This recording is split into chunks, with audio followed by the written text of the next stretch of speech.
दानोळी जिल्हा परिषद मतदारसंघात शिट्टी चिन्हाची आघाडी. प्रचाराच्या दुसऱ्या टप्प्यात राजश्री शाहू विकास आघाडी पुढे.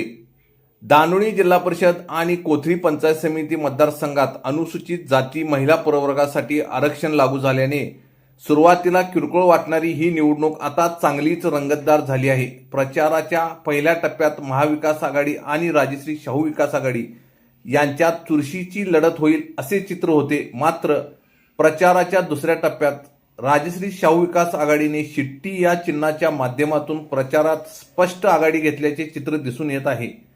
राजश्री शाहू विकास आघाडीने दानोळी जिल्हा परिषद मतदारसंघातून सौ ज्योत्स्ना संदीप कांबळे, दानोळी गणातून सौ माधुरी विजय साळुंखे तर कोथळी गणातून सौ दीपाली नितीन वायदंडे यांना उमेदवारी दिली आहे.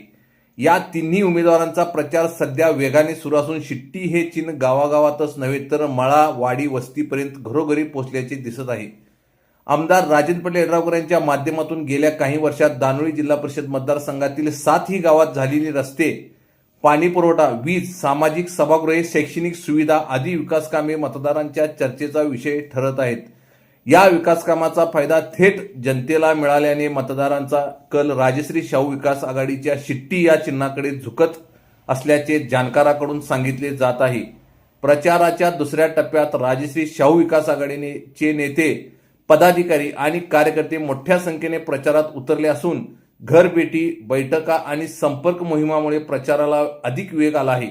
त्यामुळे सुरुवातीला अटीतटीची वाटणारी ही निवडणूक आता राजश्री शाहू विकास आघाडीसाठी एकतर्फी होत असल्याची चर्चा मतदारसंघात सुरू झाली आहे. उमेदवारांसह आघाडीचे नेतेही ही निवडणूक आता निर्णायक टप्प्यात पोहोचली असून शिट्टी या चिन्हावर मतदान करून मतदार मोठ्या मताधिक्याने आमच्या तिन्ही उमेदवारांना विजयी करतील असा ठाम विश्वास व्यक्त करताना दिसत आहेत. कोथळी टाइम्स न्यूज चॅनलला सबस्क्राईब करा, लाईक करा, बेल आयकॉनला क्लिक करा. ताज्या घडामोडीसाठी आमचा नंबर आपल्या ग्रुपमध्ये ऍड करा.